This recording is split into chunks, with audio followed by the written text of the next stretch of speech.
Yeah, we're live. It's 9:01, so it's in the morning. I wanted to make sure that I could get a live feed done today because Friday, date night, and I didn't know if I was going to be able to get on at excuse me, at 7 o'clock. So we'll get going today, just in case, a little preemptive kind of deal. Today I want to talk about big carburetors and big motors. So we know from testing and common sense that if we have a big motor, let's say we have a big block Chevy or big block Ford, and it makes 500 horsepower, 600 horsepower, 700 horsepower, whatever, we know that we're going to want to put a big carburetor on that. We know that these things work well with normally if they start making serious power, we put Dominators on them. Sometimes we put tunnel rams with 2 Dominators on them because, let's face it, I mean, that looks awesome. And on higher horsepower stuff like that, I would say 700 or more, and it depends on the actual tunnel ram that you're replacing the single 4-barrel with. But tunnel rams generally add power with 2 carburetors on them, and they don't do that normally because of a lot of times because of the airflow potential. Because sometimes on some of these big blocks, for instance, when we put a 1050, 1150, 1250 single 4-barrel carburetor on her, we don't have a lot of vacuum. So we have enough airflow through the carburetor. So the tunnel ram design is different. But we want to talk about carburetors. And actually, we don't want to talk about not that end of the scale. On super high performance stuff, yes, big carburetors, tunnel rams, all that, that's fantastic. Where I run into the issue, and really more to what this channel is about, is this misconception, I would say, that these bigger motors need a bigger carburetor. So if you get a guy that says, okay, look, I've got a 454 or a 464, and let's say the 464 only makes 400 horsepower because it's a mild 464. It's a stock one with a little camshaft in it or whatever, and it makes 400 horsepower, or even a little less than that. And then what I do is I'll run, okay, that's a 400 horsepower motor. I'm going to run a 650 carburetor on it. People lose their mind. Why would you put a 650 carburetor on a 464? That's a big motor. It needs a big carburetor.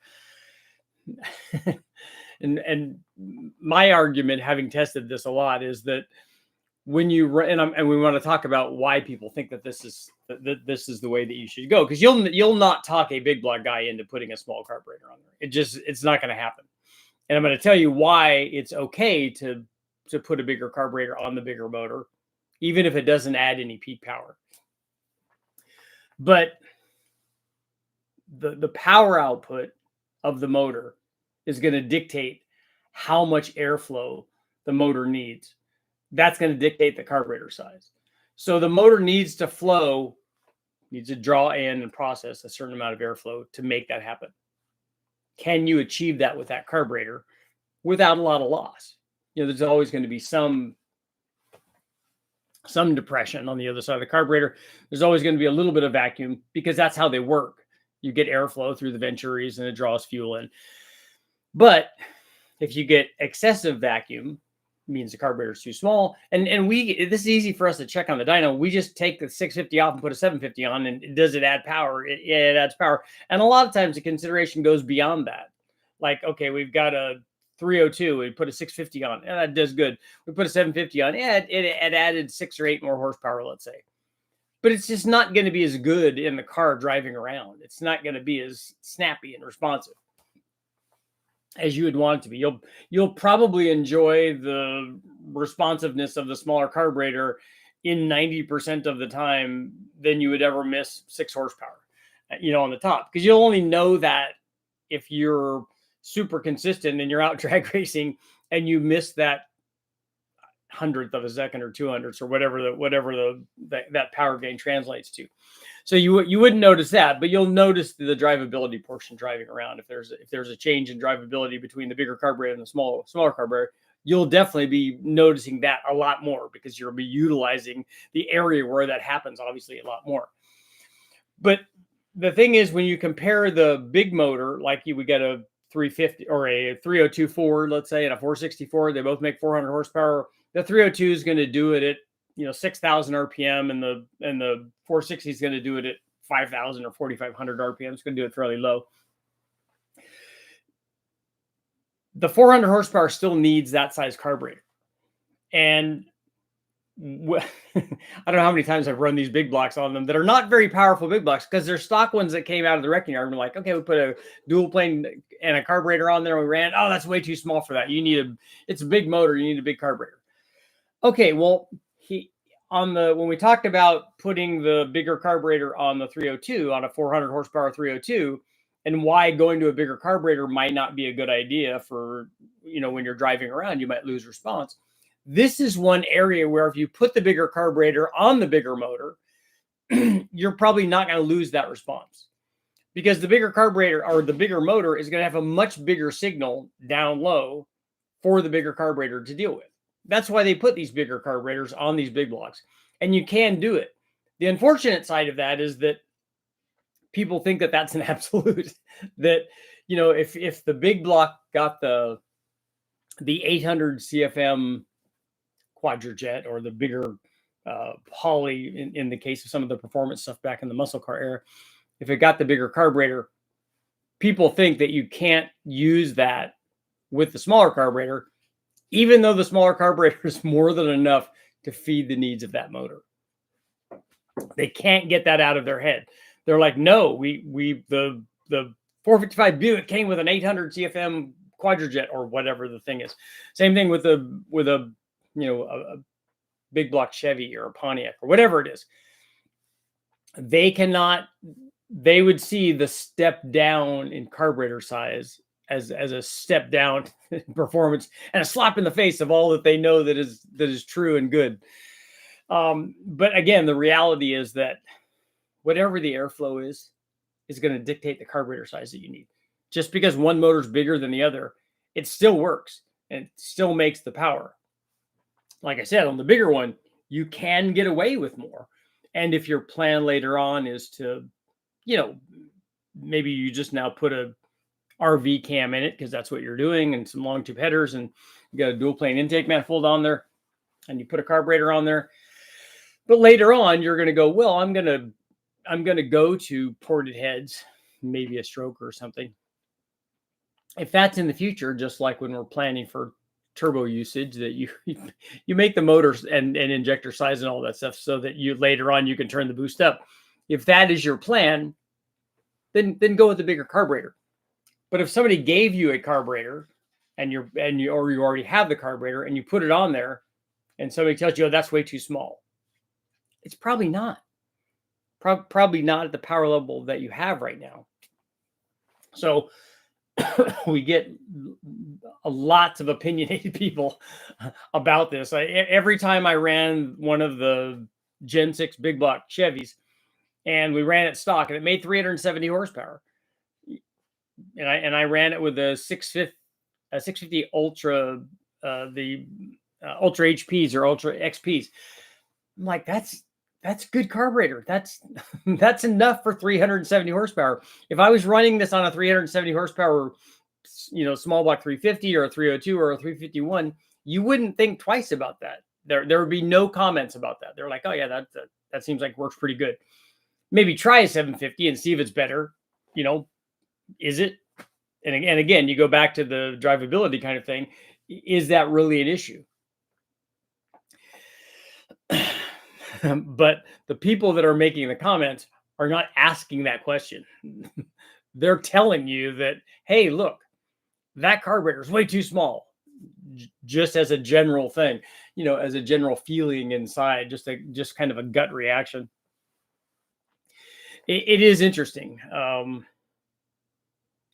800 CFM carburetor which they use like in the quadrajet stuff on a lot of the GM cars, an 800 CFM quadrajet on a motor that makes 300 horsepower or 350 horsepower on the dyno, the way that we test it, is way more carburetor than it needs. It doesn't need that big carburetor. You don't have to have that big carburetor on there. Does it work? Yeah, because they spent a lot of time, at least in stock farm, they spent a lot of time in calibration to make that work. But again, 800 CFM, we know, because having run 800 CFM carburetors on other stuff, we know how much power you can actually make with that much airflow. But if ask somebody to take that 800 off and put the 750 on, or even something smaller than that, and something that makes 300 or 350 horsepower, ask them to put a 650 on there. Oh, no way. That's going to be a huge step down. And it's just it's just a mindset. It's just a mentality thing that there's no way that, because it's less. It's like having a stage 1 cam versus a stage 2 cam. Try to talk a stage 2 cam guy into putting a stage 1 cam in it. But that's less. I can't do that. There's no way that I would do that, despite the fact that, we look at the cams that I have, the Truck Plus and the low buck truck. If you look at the low buck truck, it's better up to 5,000 RPM. So if your concern is power there, you go to the smaller cam. But it's hard getting people to understand that, or to come to grips with that, or admitting that they did that. Oh, I put the smaller cam in. Oh, really? Yeah, that happens. It's a difficult deal sometimes, getting people to understand that, and to understand that they will be much happier with the smaller cam in a lot of ways. Also, with the smaller carburetor, it will be more responsive. It'll be easier to tune and all that. It'll be a better deal. But sometimes, that gets difficult. We're going to go ahead and put our poll up.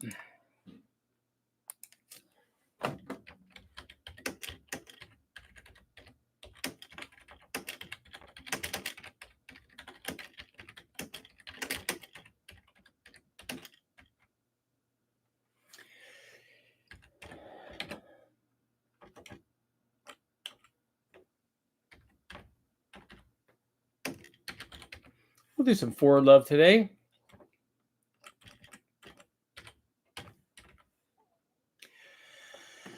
Okay, does a 400 horsepower 460 Ford need a bigger carb than a 400 horsepower 302 Ford?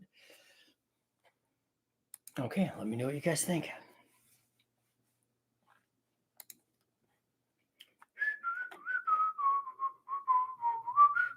$5T, what's going on, Bryce? Winston. Big carbs are always better on the dyno. Yeah, that's and we get jaded like that too, because when we're on the dyno, we want to try stuff. I know Evan Perkins was just there, and he was running a 4.8 that he had put heads and cam and intake manifold on, and just like always, you're okay. I want a little bit more, so you try all kinds of stuff. And a big carburetor would be one of those things that you would try if you have a carbureted intake manifold. And so you try, you're trying to do, when you're at the dyno and you've done your combination, whatever it is, for whatever story or video that you're trying to do, but you want to, okay, what else? What else can we do? You're probably not going to go, to a different cam or different heads or whatever. That's a great deal of work, but you will try small things. So a different carburetor, 650 to 750, 750, 850, whatever, a different design carburetor. One of the VRS Edelbrocks is a good choice to try to get more power. But other, other things, you try headers, you might try a spacer, you might try lightweight oils and all that stuff, just to eke out a little bit more.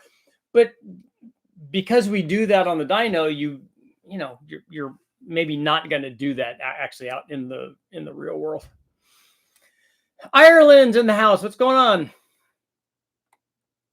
Thomas, welcome. NASCAR Cup races have been won with a 390, even though they're allowed an 850. Nice. I didn't know that. That seems like it's pretty small. You should use fuel injection. That's the answer to the carburation question. Just replace it. And a turbo. Yes, that's definitely good.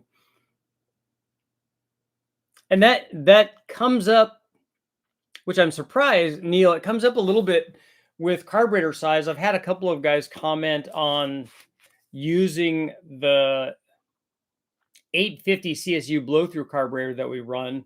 And we've run that on everything. Like I ran it on the 200 horsepower NA 4.3 liter that we added boost to.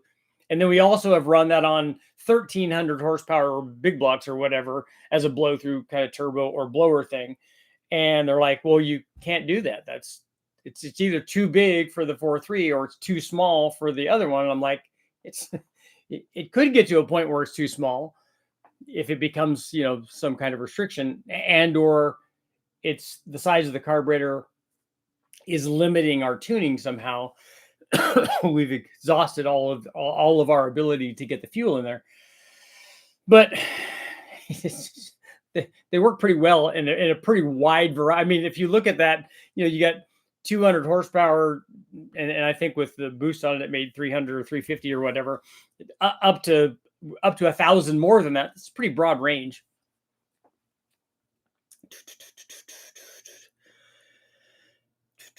Hopefully a well-sized one. Carb tuning is an art. Injection's a laptop. Maybe discuss the formula. But the formula for that is a displacement formula, and that's why I don't agree with the displacement-based formula. Carbs do math without a processor. They do it. I just talked to Steve Brule yesterday, who obviously is awesome, and we were talking about tuning some of these things, and he's always been of the mind that the carburetors are like a mechanical mass air meter, that we take them out of the cabinet and we put them on, we take them off a small block and put them on a big block, or put them on a 6-cylinder or whatever, and they just kind of work. I mean, they're usually pretty close. I've never put a carburetor on there and had it not like start up and run and be able to go to wide open throttle. Now, whatever the jetting was because of what we were running it on, usually it's more intake related than it is the displacement and power output related. But it always goes on there and runs, and we have to do, we do a little bit of trimming or whatever. But they do work very well, I have to say.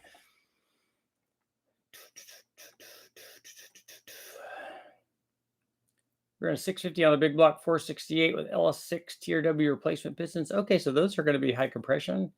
Comp 305 Magnum. Try a 780 and an 850 in the 8th. The car is quicker on the 650. Yeah, because it's not just, and you guys know, it's not just what happens at the power peak. Certainly not for, an acceleration RPM range that you're doing in all the gears, doing a quarter mile thing or even an 1/8 mile thing.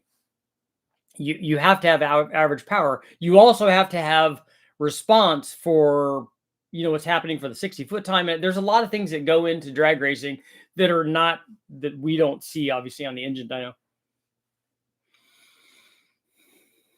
Dan, I have no clue what the poll answer is, but I voted yes. That's good enough. I think RPM and vacuum have something to do with it. Had a buddy with a mild but healthy 454 running a Demon 650 in high school. Yeah, that's a good size one for a mild 454.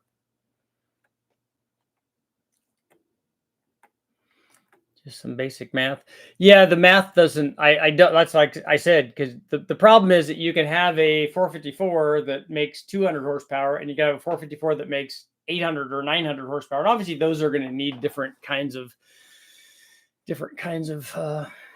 carburation.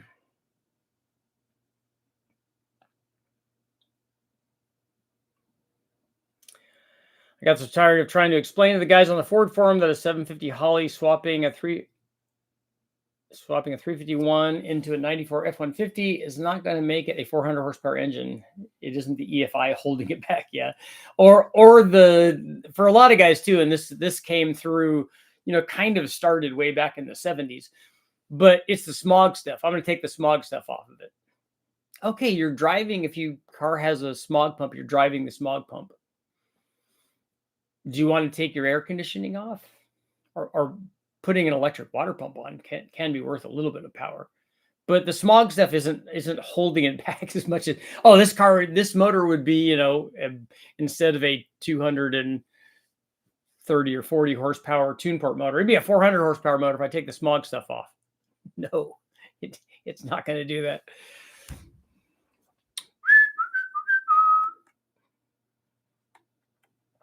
If it works, it works. That's right. I've run mower engines with quite a range of carburetors, from a tiny chainsaw carb to 38 millimeter jet ski carb. Run a 2.5 liter Jeep engine off the same jet ski carb. If you get air and fuel in there, I mean, that's we can run them off of a, and I'm sure everybody's done this, a spray can of almost anything, carb cleaner, brake cleaner, whatever, all of that stuff. We use that to start stuff a lot of times to find out if the injectors are not pulsing or whatever. And you could just sit there and run it. You got to sometimes do some pulse width modulation, but it works pretty good. And I ran the Dominator carburetor on the inline 6-cylinder with, 4 different carb spacers to reduce it down to the 1 barrel opening. And it still worked. It started and ran and would even make a dyno run at wide open throttle like that. It's not something that you'd want to drive around with. Might be good for cars and coffee because it looks cool, but it's just silly. Rotary Ray. I'm running a CID LS3 intake, 4500 flange. My heads cam LS3. Is it possible to make a 950 Dominator streetable, or a huge pain compared to a 4150 carburetor? I can tell you, if you look at the LS3 intake video that I did, we ran the Edelbrock versions of these. I didn't do a CID because I didn't have one, but we ran the Victor Jr., the Super Victor with a 4150 flange, and then the Super Victor with a 4500 flange. And then on the 4500 flange, because the XP carburetors have dual slotted bolt hole, basically, so you can run the 4150 on a 4500 flange, and we did that. And the 4500 flange intake manifold made more power than the 4150 did, regardless of what carburetor we put on it, whether we ran a Dominator on it or the 4150. It did better than the Super Victor that was a 4500 flange deal. So you could think about doing that if you don't want to run a 950 Dominator. I think the Dominator will make more power than a 4150 will, and it did on our test. And I think that has to do with the spacing on where the air and fuel are going into. I think that is one of the things that helps it make power, because I don't think we were at the power level that we were testing at, which was, I don't know, 600 somewhere, because this was like a 415. I don't think either one of those carburetors were holding it back in terms of airflow. Todd, what's going on? Can you gain any torque on an LS using a carb? Can you gain any torque where would be the question. Not usually peak torque. I've never seen any carbureted manifold gain peak torque. I have seen dual planes gain torque down low compared to the factory EFI manifolds, the long runner ones, but not where peak torque occurs there, though. As long as the AFR gauge is happy, then it's all good. And on the dang it, on the carbureted stuff, we did some testing. I'm doing the V6 stuff, and it did the same thing. That on the carbureted stuff, I'm amazed at how well it works at basically a wide range of air fuels. That's what I was talking to Steve about yesterday, because I had called him while we were testing, and I wanted to show him an air fuel curve on a carbureted deal and go, okay, here's what I'm going to do just to try to test this. But because this is a 2-circuit carburetor, can we do something to maybe, change it so we change it a little more here and not as much here and all of that. And in the end, after I just did a global jet change, we didn't see a big change in power. So I knew that it was not sensitive to air fuel anyway. So even if we tried to do manipulations to the beginning part of the curve versus the end part of the curve, even if we did that, it would make us feel better because the curve would be flatter. But quite honestly, it didn't seem to care. And then also the one thing that did, and you guys will see this in the video, the one thing that changed the air fuel curve fairly significantly was adding long tube headers. What if you have 10,000 RPM? What, I don't know what the question is. First of all, if you have a 10,000 RPM motor, congratulations, because that's awesome.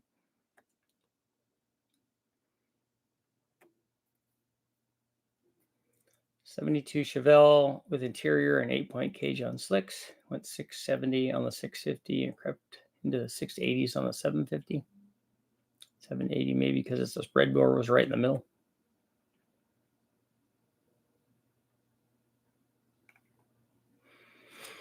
The tiny smog cam, horrible heads, and 8-to-1 compression is what holds back most of them. Certainly on small block Chevys and Fords and stuff. Just be careful. Use carb cleaner on a diesel. Yeah, they like added fuel. And also, don't put your hand over the inlet of a diesel engine because it wants to suck your hand in.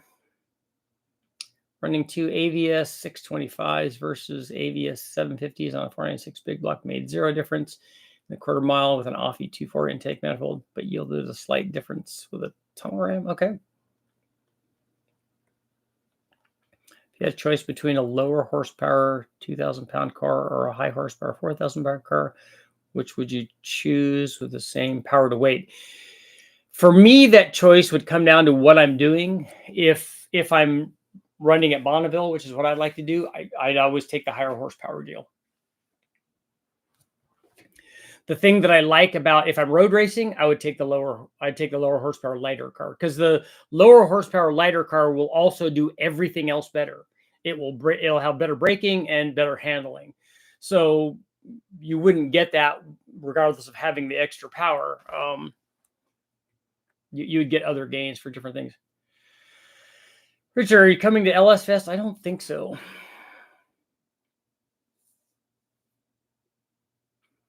Google Leonard Wood, half scale Holly running a full size 427.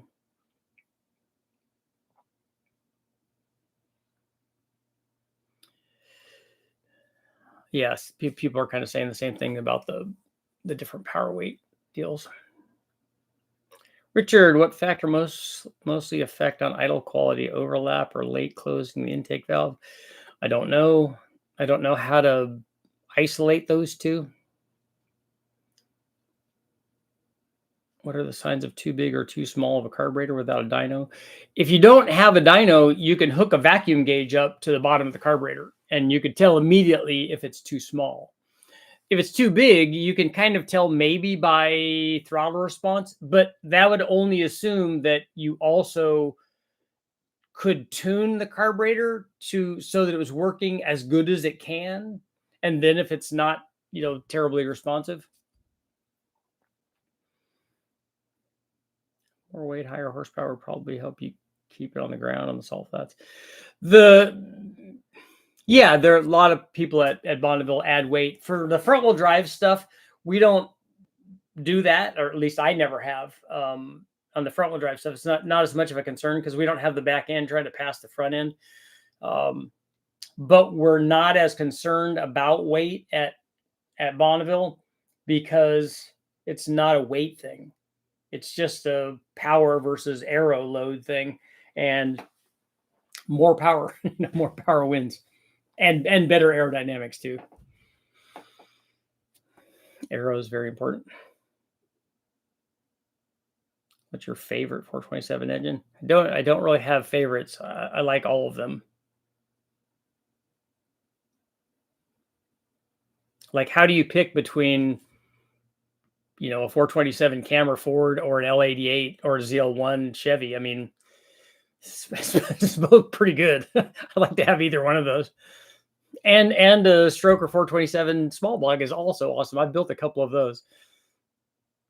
They are a little bit problematic with small base circle cams and clearing the rods and stuff. That could be unless you have a dart block that makes life easier.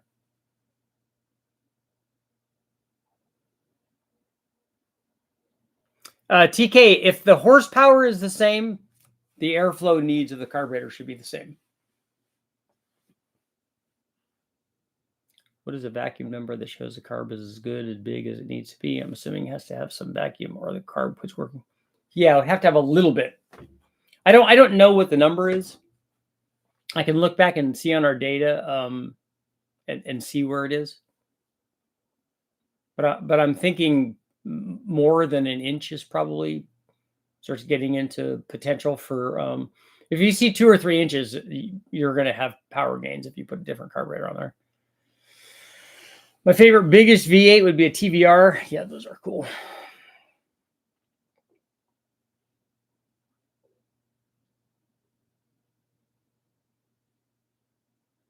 I've been doing engine testing forever, every possible way. So my question is, out of all the carburetors you use, which one has been consistent for the one dyno and street or track? Well, I haven't found a carburetor that we can't make. We don't normally run, at least I don't. Most of the stuff that we run in the engine dyno is Holley based. We have run quadrajets, and there's lots of guys that are setting NHRA records on quadrajets, so you can obviously make those work too. If you know your combination and then you tune that carburetor to your combination, it's obviously certainly very easy to make that work, especially when you're limited, like you have to run this carburetor, so now you got to make that work. Then you do it. Good racers do that.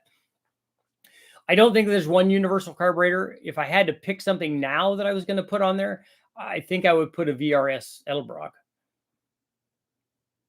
If your eyes burn, that's too big. But again, that's not a carburetor thing. Other than that's more of an air fuel thing, and you should be able to adjust your big carburetor to have it be the right idle air fuel, so that it doesn't be rich or lean. Does the body have to be 100% factory for the class of Bonneville? It depends. There are, I don't know, there's probably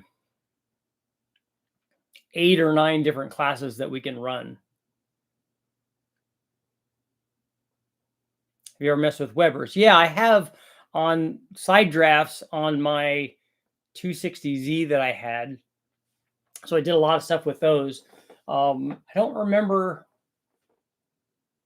remember running Webers ever on anything on the engine dyno. I'm trying to think back.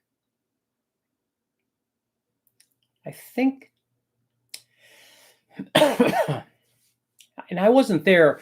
I think that the guys had, and I don't think that they played with them. Eric may have, because he understands Webers.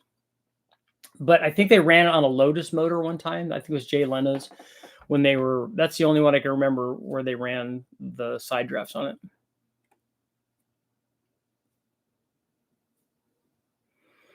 Did you put a carburetor on a 3800 Chevy? The 3800, like the Series 2 motor?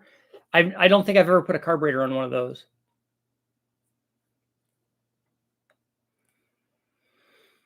Yeah, I like Webers. I loved them on my Z. They look awesome, and obviously they sound really cool, and they make good power too.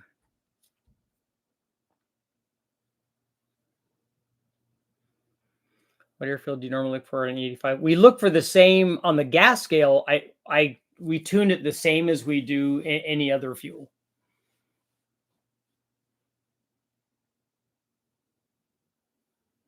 Also, can I run a blow-through carb without boost to get it dialed in NA prior to adding the boost?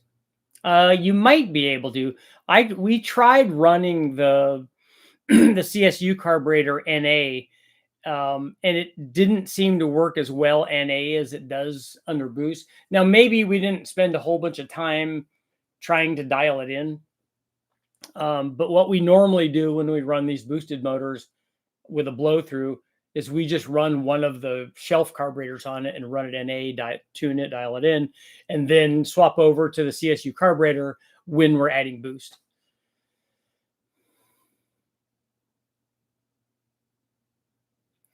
Picking cam specs for just torque on a pump gas 454, what would it be? I'd need more information than that. What is the, I'd need to know what the compression is and what the usage is and what the octane is and kind of where you're wanting to make power. And I would just pick the cam specs based on kind of where you're wanting to make power and what your acceptable idle quality is. Have Have you seen Ellison machine shop video of the 650 horsepower NA Ford 300 with the Frankenstein 302 head built in the 70s? Is that the one with the boss head, that they welded the boss heads together? Because that's awesome. I mean, it's cool to do an LS headed one, and guys are doing that. But I think that's really cool that he did a Ford headed Ford, which is kind of awesome, and did it quite a while ago. Reading an article that said 2 and 4 barrels are tested at different depressions. They are, but even at rated CFM, it's costing 5 to 7% of the power. So bigger is better. I have a video up where I airflow tested 2 barrels and 4 barrels at the same depression. So you can see what a 500 CFM Holley 2 barrel does compared to the 4 barrel stuff. And I can tell you, I've never run a 2 barrel setup where it didn't get improved by going to a 4 barrel. But that's not surprising, since, you can go too small of a carburetor if you have like these were circle track motors. So when we have a motor that has lots of vacuum, which these do, and it's limited by the airflow of the carburetor, and you replace it with a carburetor that's not limited, now you do gain power. I felt like small carburetors are easier to set up than larger ones. Maybe a better signal. It definitely is. They're way more responsive to changes in idle circuitry or jetting, power valves. They seem to be way more responsive to that when they're smaller, and when the carburetor is smaller, and or when the motor is bigger too. When Carb made a couple of years ago, a guy had a Ferrari 400 automatic. It had 6 Webers on. I know that's why I think I like Webers so much, is that all of the cool Ferraris and Lamborghinis and stuff had Webers on them. That's part of why they made such good power back in the day. How well did the Predator carburetor work? I've never run one, and I've never seen one run at Westech either. And I've asked Steve a number of times if he ever remembered running one there, and he didn't remember ever testing one. I thought the 85 was like 9-to-1 air fuel because of the extra fuel. Well, you're thinking about the change in the stoic values of those, but our meter is taking that into account. That's why I'm saying it's on the gas scale. If you're looking at a lambda number, a percentage of the lambda number.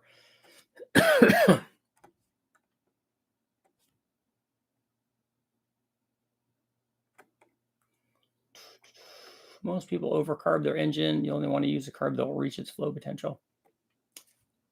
I agree, yeah. It's just like over camming a car.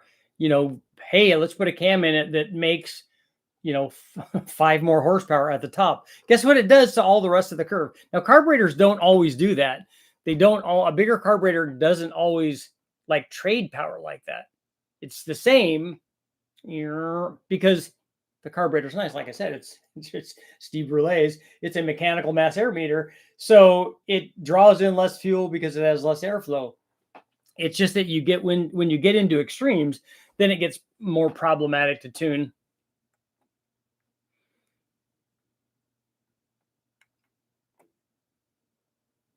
Under the blades, the pressure differential never really gets to its fastest speed, so to speak. Coyote V10 Ford. The kid tried making sound like an F1 car, and he failed to reproduce the sound. I saw a video, I don't know if I watched it, where they were trying to adjust the exhaust on something to make it sound like a V10 motor. And I don't know that you can do that with just the exhaust.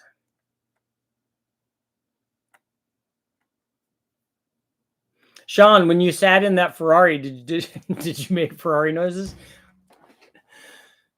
Pretend you're Juan Fangio or Michael Schumacher, whoever you want, doesn't matter.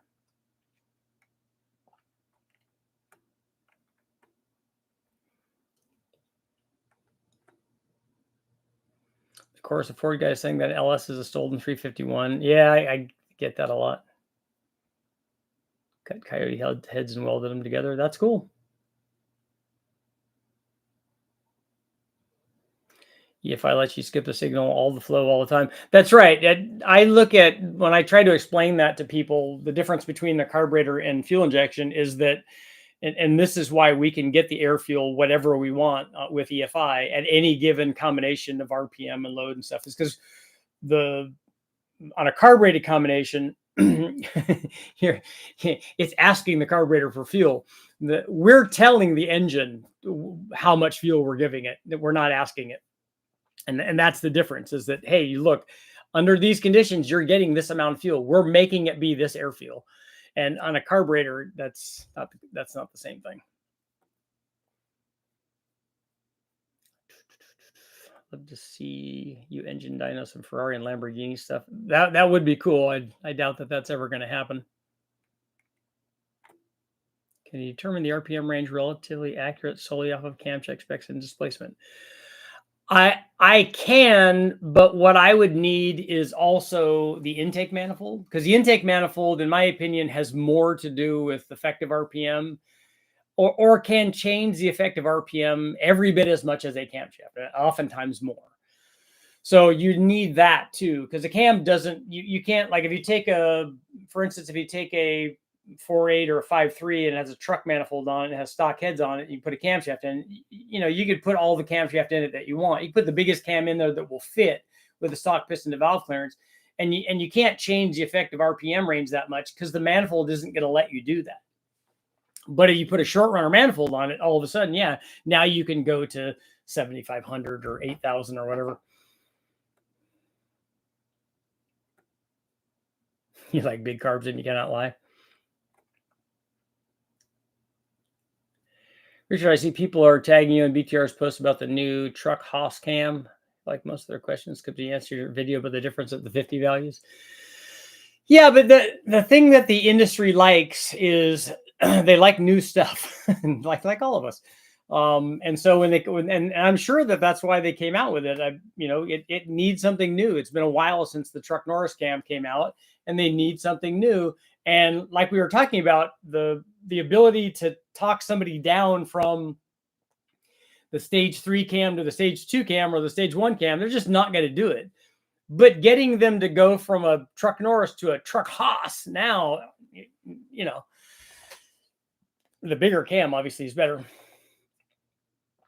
I know the 4053 780 Holly at my 302 is a pain to get tuned. It still isn't perfect. Yeah, and I think that when you look at the Boss 302, Ford was smart. They did basically what LS motors are now, because we know that they copied the Ford motors. But they had a motor that had lots of cylinder head, and so they put a milder camshaft, certainly relative to Chevy, and a dual plane intake manifold. Now they did put a 780 carburetor on there, but still, at least they erred in the way that could help them get the tune and stuff and get the drivability better on it. I'd like to see it in a 6.0 or 6.2.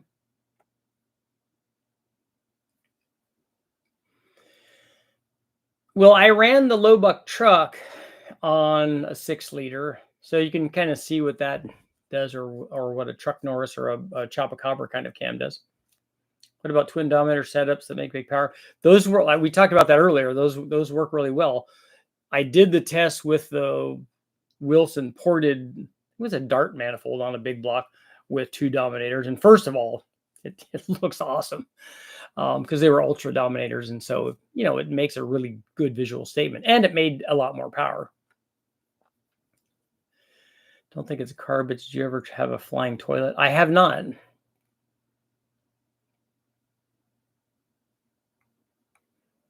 You would have used ITBs, you would have got closer. ITBs are always the answer. Ferrari does make Ferrari noises. Having been a Ferrari owner, they sound and look amazing.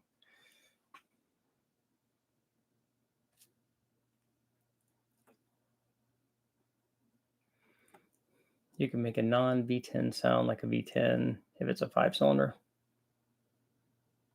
Is there a benefit to using the smallest carb that supports the power goal? Yeah, we talked about that. Would be response rate. That's why vacuum secondaries are so good. They can be vacuum secondary stuff. I had one on my at my Camaro, and they can work really well if you can get the spring on the vacuum secondary, if you can get that dialed in and have it come in when it's supposed to come in, it works pretty good. Run 530s with the 357 Windsor. That's pretty good. Cleveland's are awesome. They were. If you look at the flow rate of a Cleveland head to the other things that were available at the time, like a small block Chevy or a small block Dodge head, they didn't have anything that was even close. Bought a Thunderbird with a 4.62 valve, which I start replacing for power. Headers will help. The throttle body elbow thing you can do. All of those are kind of minor things. Boost would be a really good option. You can do 97. Yours is a non-PI deal, so you can swap PI heads onto it, which will help compression and flow and the PI intake manifold, and it will definitely make more power.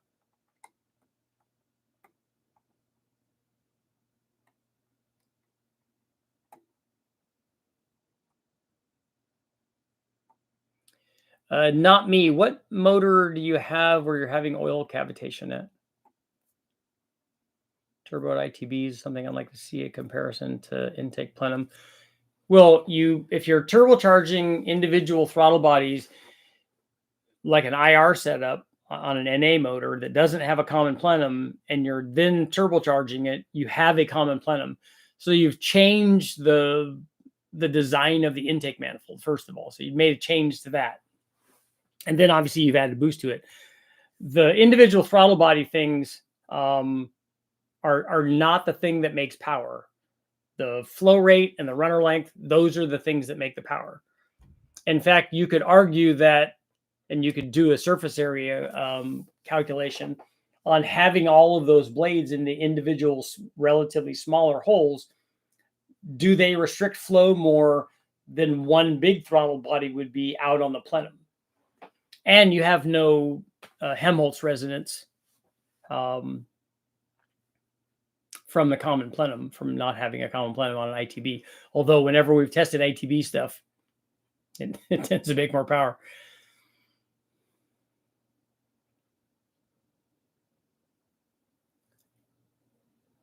What carb size for a 393 stroker makes 508 on a chassis dyno with a manual transmission?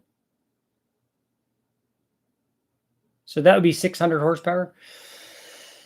So 600 horsepower NA 393.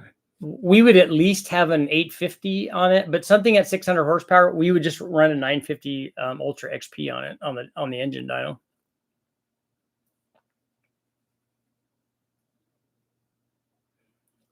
Ford guys, is a Super Coupe with 3.8 liter use. That is a Fox chassis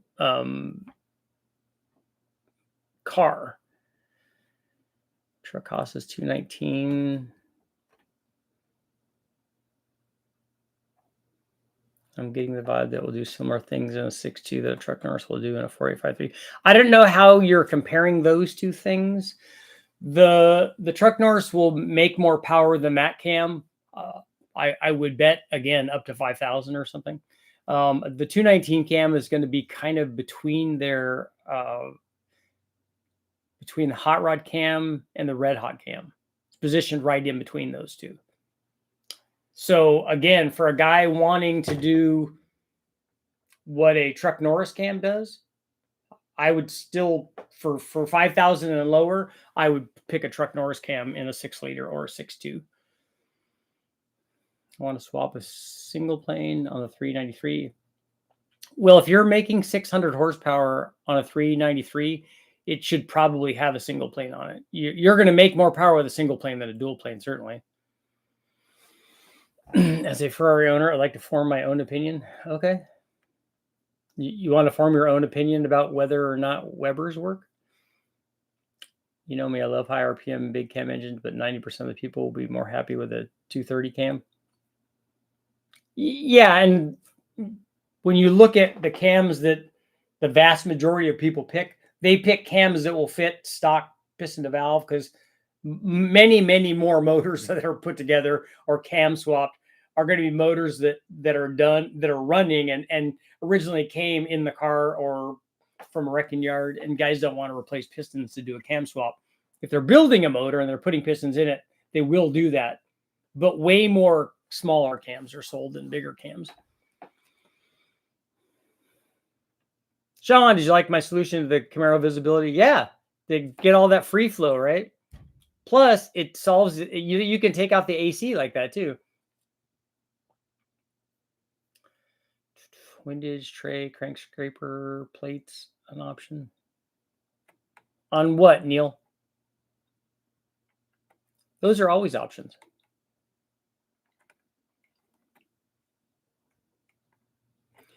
I'm going to do that on the Metro motor. Port velocity versus head flow numbers, which really makes more power. Again, that would be like asking what makes more power, LSA changes or duration changes on a cam. You can't isolate those two because the two are correlated. They're interlinked. If you change one of them, you're probably going to change the other one. I think that airflow all by itself is only one indicator of potential power. So you got a head that flows 300 CFM. In the right hands, that head could support more than 600 horsepower. There are guys that make more than 2 horsepower per peak CFM. Some of them way more. Most combinations make way less than that because they don't have the rest of the motor to take advantage of what that head will do. But when you look at that head and you look at the flow, that peak number doesn't tell us nearly what people think about making power. And that calculation that I'm talking about is just a rough estimate. I mean, it's just, okay, here's an idea of what it will support. Okay, that's enough to support the power level that we're talking about. Now, what about the other stuff? What about the coefficient of discharge? What about the average airflow? What about the really important numbers that are like, 3, 4, 5 or whatever? Are we concerned about the 1 and 2 number or the 50 number? What header do we have? Are we going to over scavenge? There's a lot of other things that we would need to look at. And ultimately, once we flow it and do all that math, you still have to dyno test it because you don't know until you know. And then you take that information that you got over here and all the math that you got here, and then the dyno results that you got here, and then you cross-mogenate all that stuff and go, oh, okay, this is why this did this, and this could be why this did this. And you don't know for sure until you do that kind of thing many, many times, and then you start to see patterns and go, oh, this looks like it's something. There and there and there and here.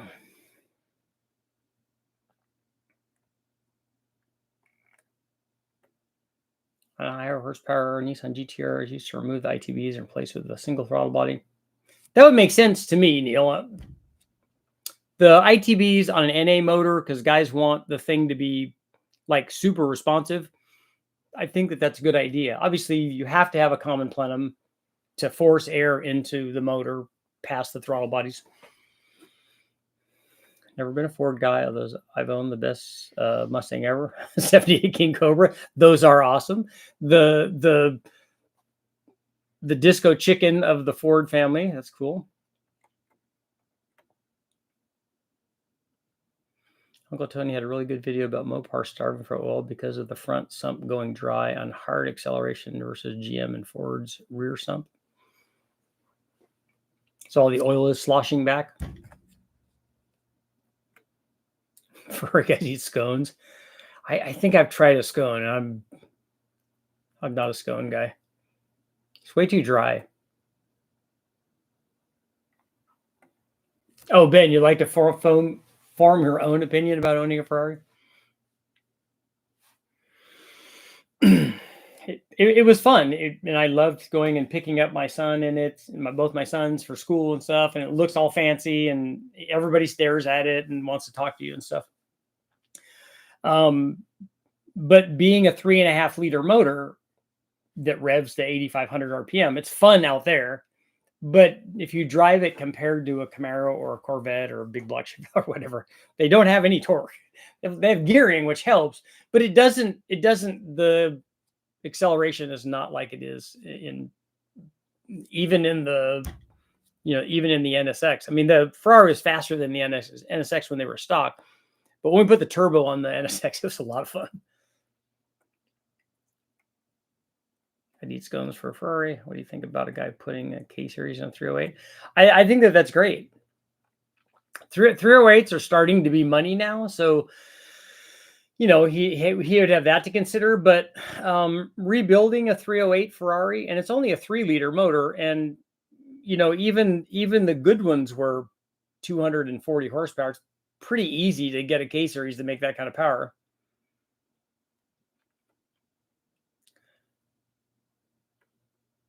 Looking at my PRC 265 LS7 heads, and when I'm realizing I don't know what I'm looking at. Put a turbocharged Atlas 5-cylinder in a Ferrari. Sean, are you looking at the flow curve? You should be looking at, normally the way that they give flow numbers is like 50 thousandths, 100, 200, 300, 400, 500, 600, 700, whatever. And then there'll be a number next to that. And that's the flow that they got at that lift. So what you do is when you're flowing it on a flow bench is you put the head up there, you secure everything down, make sure it doesn't leak. And then you have a little dial indicator and you open the valve 50 thousandths and then flow it at 28 inches. And then you open it up 100 thousandths and then you flow it, and you go through the whole lift range, and those give you values, and that kind of gives you this. And then some guys produce a flow curve based on that, but you can look at the numbers themselves and see. 4.7 is a rear sump engine that has a windage tray from the factory. That's cool. I went down the 4.7 rabbit hole recently. Bar centers is 404. That is pretty small. That's the modular Ford has that same problem.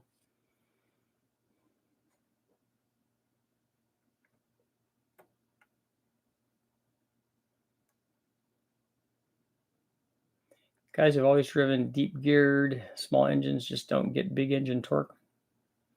Putting a turbo on anything makes it fun. I agree. I'm saying 200, 300, 400. So yeah.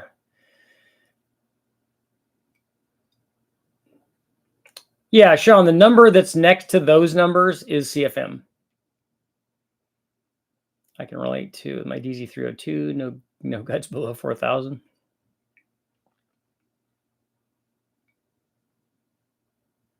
And yet all the people want to see what that motor can do at 2,000 RPM at wide open throttle. The 400 horsepower 460 need a bigger turbo than a 400 horsepower 302. Well, the turbo size is going to be dictated by how much power you want your 400 horsepower motor to make. So it's the same. Again, like with the carburetor, you can get away with a bigger turbo on the bigger motor because it's going to have more low speed. It's going to have more average power production. But the 400 is still going to become 800 at 14.7 pounds.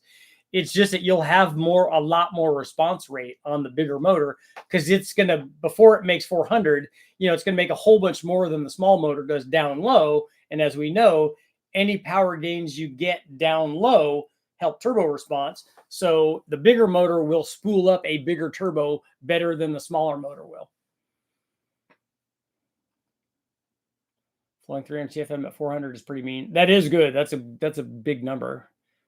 My 455 Pontiacs are all done at 6,000. Make a ton of torque. Yep. I'm nowhere close to 2 horsepower per CFM. No, if you have a ported LS7 head, you probably have 350 or 400 CFM, right? The number at 600 or 700 lift has got to be 370, 380 or something like that, right?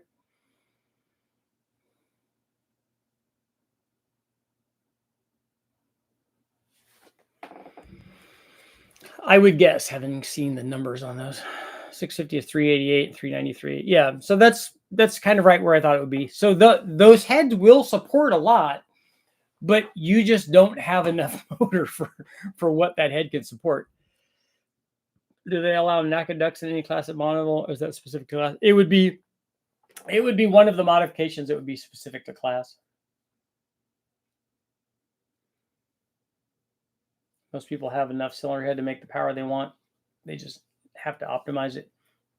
Yeah, particularly when you have a combination that has aftermarket cylinder heads available for it, like on our Sprint, there isn't that. So you have to go import it. which you can improve, but then there are limitations to how far you can go because those pesky designers put water right where we want there to be more flow. And so you have limitations in doing that. I can tell you what it does. It yells at you to downshift.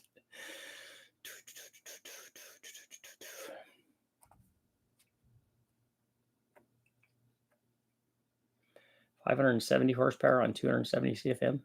That's a pretty good number. There are no cylinder heads capable of flowing enough to make the power I want.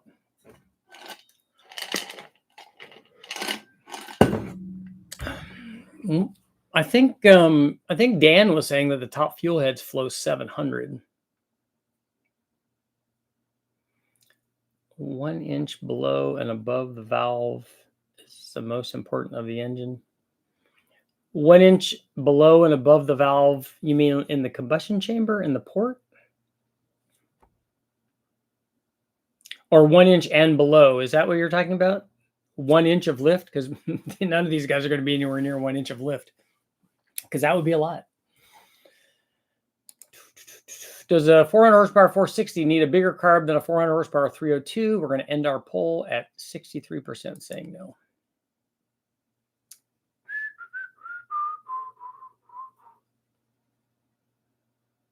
Yeah, bulwark and chamber work, I think you're going to get the most.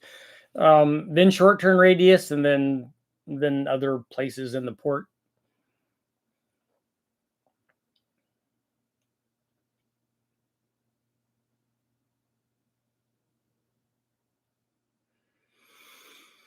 But what about port matching? Port matching is where all the power is. Not so much.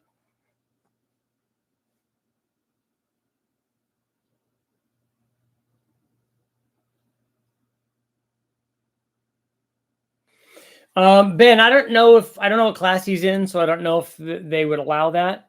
But you can get air from the front of the car and bring it to the carburetor, which anybody running should do. You should have cold air going to the motor. You should not be having this thing at wide open throttle for 5 miles or 3 miles, whatever course you're running. You should not be doing that, breathing underhood air. That's just silly.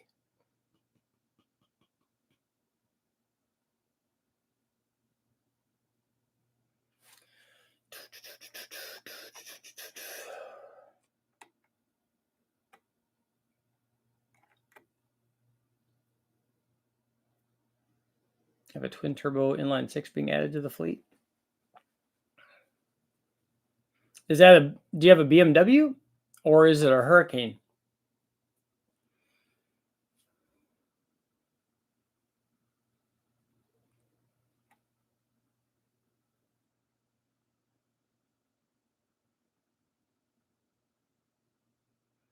Yeah, Bill, I agree. It's hard to that kind of power is hard to, like, where do you unleash that? You can unleash part of it, but I don't think all of it.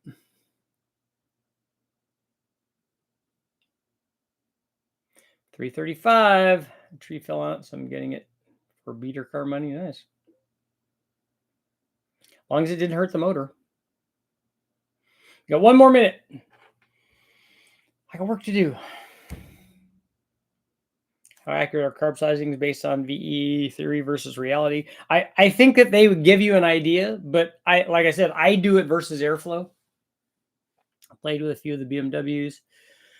Aftermarket turbo zone, support 625 wheel horsepower.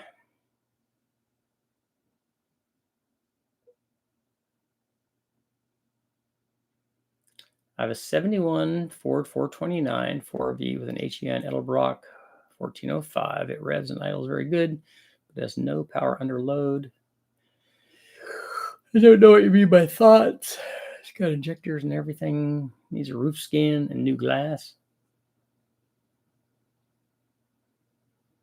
Did it crush the roof? Because that's not good.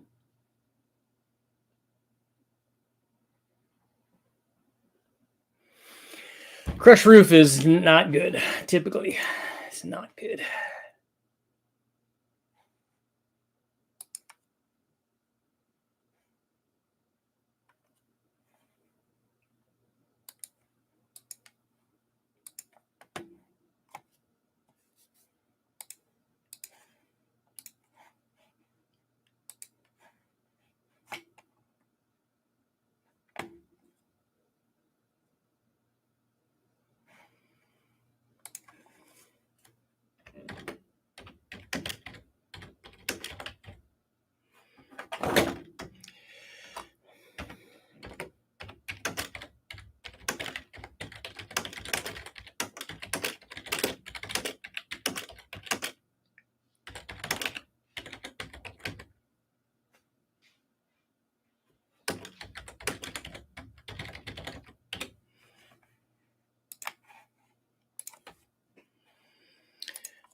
Just watch Steve Morris. I haven't watched Steve Morris's video on that electronic wastegate, the blow off deal, to reduce turbo surge. Would you do it on a street engine? I don't know. I need to look and see what he's doing. They're pretty sharp guys. I'm sure that they're doing it for, they're probably trying to achieve something specific in drag racing, I'm assuming. Maybe launch or two-step, or try to minimize response between shifts or something.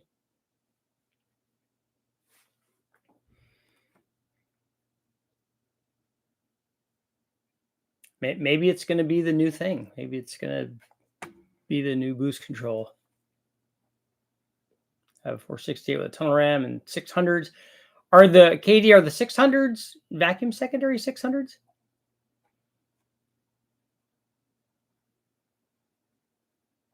You don't need to do Steve Morris things. I can't do Steve Morris things, but nor probably would I. This channel is not that. See, it has it to reduce surge. Yeah.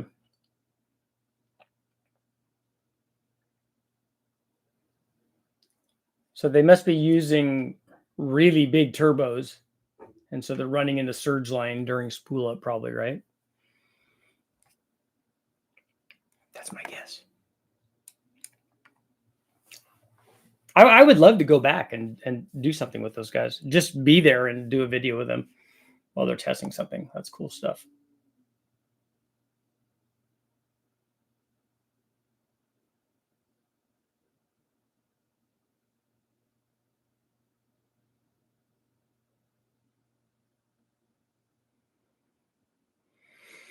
If it dries off today, I'm going to make some test runs with the blown Pontiac. That sounds like fun. It's a good way to spend a Friday. It's Friday. You ain't got no job. Got nothing to do. You know the rest.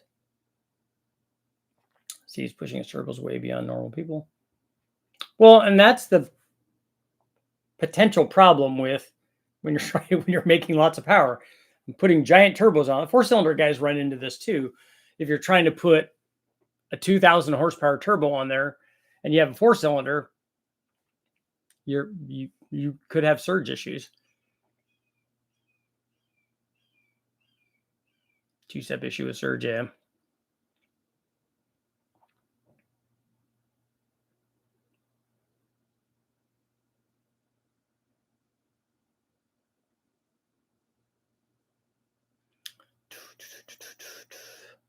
Best thing about the 335 is friends of our friends.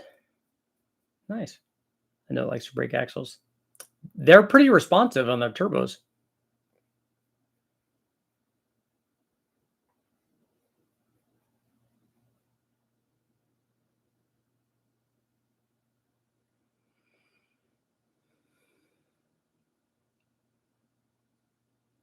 We run 1,550 Dale cubic on our mild. Made a far better curve than the 750. What is a 1,550 Dale cubic? I don't know what that is.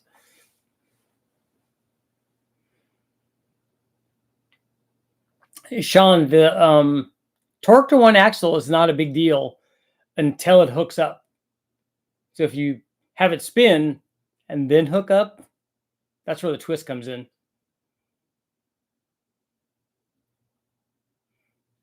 Gotta especially get fired on your day off. Oh, a 1550 Dominator? Okay. Makes more sense. Made a far better curve than the 750. Needs more power so it stops hooking. That's right. That's all you got to do. If you keep it spinning, you're never going to hurt the axle. The hooking up part is always a problem. Just if you get to spin all the way down the quarter, you're good. Run a 1760.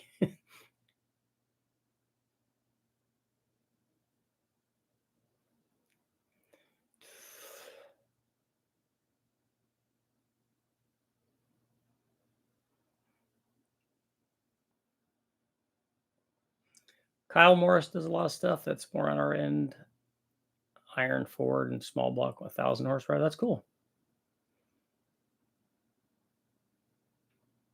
Brad, how do you determine carb size on a boosted application? We put the 850 CSU carburetor on everything that we run that's a blow through. I have seen other ones that like that Mike Miller has brought in where they're, between 1,500 and 2,000 or more, whatever the number is. And Kevin did a Dominator, a blow through Dominator for him on some of those real high horsepower stuff.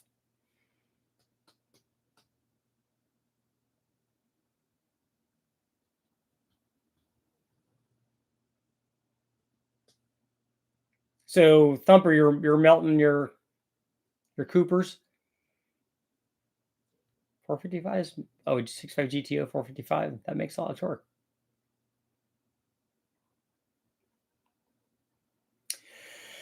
.300 horsepower turbo on a 75 horsepower engine.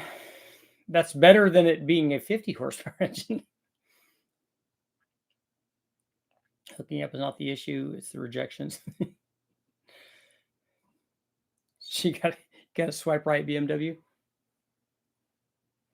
How much horsepower can a single needle and seat? It would depend on the size of the needle and seat.